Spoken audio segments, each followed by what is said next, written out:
It doesn't matter as much how much you earn, but it matters how much you keep. Hi everyone, this is Charm from Ready to Adult Philippines, a channel about personal finance, entrepreneurship, and adulting how-tos. I've been wanting to make a YouTube channel for a while now, and I asked my friends on Instagram stories what they want me to talk about. Majority of them said budgeting and investing. I'm gonna focus first on budgeting because it's the foundation you need to be able to invest. So for my first video, I'm gonna share to you what I did to increase my savings, and hopefully you can do the same. This video is especially helpful for those of you who are just starting out with their career or who've been working for a couple of years now. But if you feel like you're not particularly good with money, then I hope this video can help you handle your money better and have a better relationship with your finances. I'm sure everyone is in a different financial situation. We don't all earn the same and we don't have the same expenses. But I think these 5 tips are applicable to everyone because it doesn't matter as much how much you earn, but it matters how much you keep. And just as a disclaimer, I'm not a financial expert. I'm just a millennial who's learning as I go, but I think I'm doing a pretty decent job at saving. And without further delay, these are 5 tips on how to get good with money. Number 1, track your expenses. I know it's quite uncomfortable, but I want you to track your expenses down to the last centavo. I track my expenses by writing down all my spendings on my planner and doing a monthly summary on a spreadsheet. I'll leave a link for my spreadsheet below. You can use that, or I know not everyone likes dealing with spreadsheets, so I can also recommend using budgeting templates through bullet journaling, or you can use an app or a website like mint.com or Monify. A lot of people use this app. I don't personally because I like using spreadsheets, but that's something you can do. And if you can do it for at least 3 months, that's great. If you can do it for a whole year or more, that's even better. Number 2, cut back on expenses.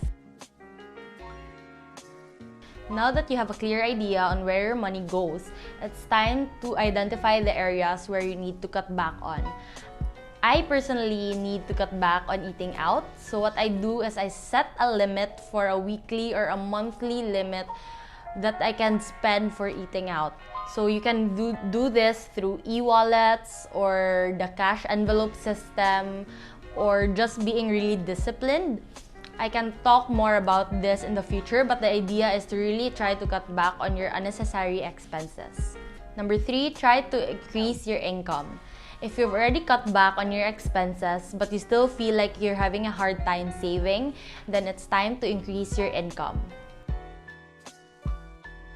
I'm a big advocate of having a side hustle, whether it's having a small buy and sell business online or having a side job you can do a couple hours a week. You can turn a hobby into a business so you can still enjoy it. Having a side hustle can really help your budget. So my 3rd tip is have extra income. It can also be a great safety blanket in case something happens with your main job or your main business. Number 4 is practice income minus savings equals expenses. So what we usually do is income minus expenses, and what's left of it is our savings. And the problem with that is our savings is not really accounted for. We don't really know if there are any amount left to save. So by saving first, you're paying yourself first, and then you feel good that your savings is increasing. And what I did before was when I get my income or my salary, it usually goes to my credit card bills, my electricity bills, and other utility bills. But then what happens with my savings is just I leave it in the same bank account where my next income comes in again. So what I do now is when I get my income, I immediately get a portion of that and put it to my savings, and then what I have left is what I budget for all my monthly expenses.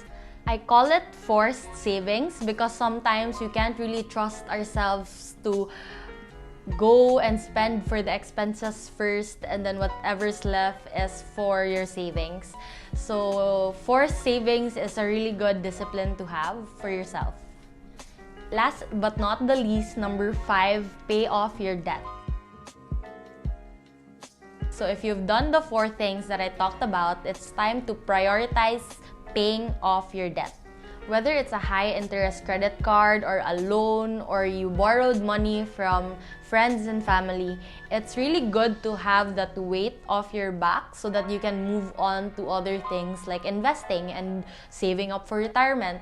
And you can't really do that fully if there's this debt dragging you along. So if you can't pay off your debt right now, at least have a plan of how and when you're going to pay off your debt. If you don't have any debts, then maybe you can pay off your credit card and other utility bills on time so you don't incur charges or late fees. And those are the 5 tips of how to get good with money. It's starting to get dark. I don't know if you notice, but it's quite obvious that I'm new at this, and if you have any recommendations or suggestions of what I can talk about regarding personal finance, entrepreneurship, and adulting, especially in the Philippine setting, then you can comment down below. And now I'm gonna do the whole spiel of subscribe to this channel and like this video, and I will see you in the next one. This has been Charm from Ready to Adult Philippines.